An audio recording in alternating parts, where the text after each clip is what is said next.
Dalam sunyi malamku termenung, hati resah mencari tenang. Dunia riuh memanggil namaku, namun jiwa terasa kosong.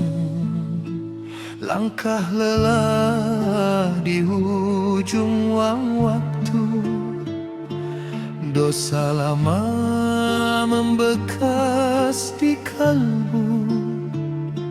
Ku bawa luka dalam diam, mencari rahmat-Mu ya Tuhan. Lalu ku bentang sejadah rindu di antara gelap dan sendu. Air mata jatuh perlahan, membasahi sujudku yang dalam.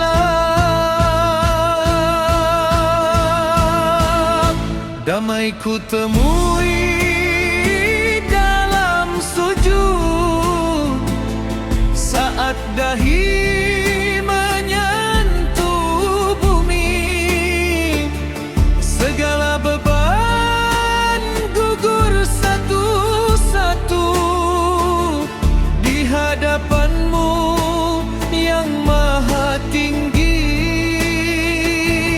Damai ku rasa dalam doa, saat jiwa berserah penuh di antara nafas dan harapan. Ku temui kasih-Mu yang utuh.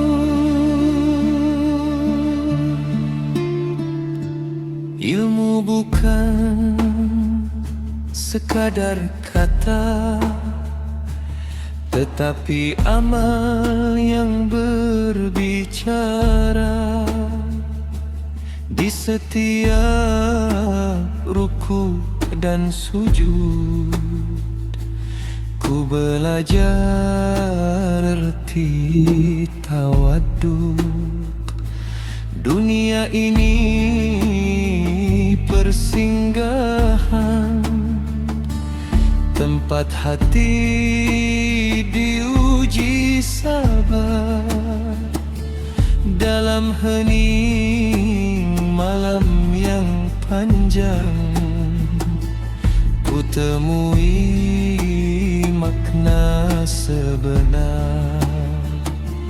Jika esok nafasku terhenti, biarlah dalam sujud ini hamba yang lemah kembali dengan hati yang Kau redai.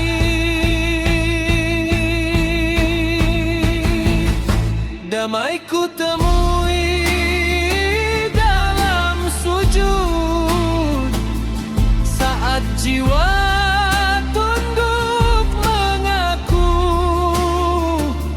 Segala luka menjadi teduh dalam rahmat-Mu yang satu.